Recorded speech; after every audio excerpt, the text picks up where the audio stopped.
News with breaking news. Breaking tonight on First Alert 6, the yellow tag on the front door says it all.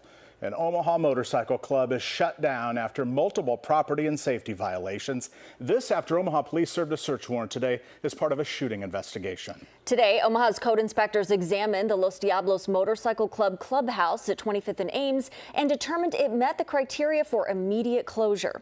The initial search warrant stems from a shooting that happened this weekend near the property that left one person in the hospital. This is 25th and Ames Avenue.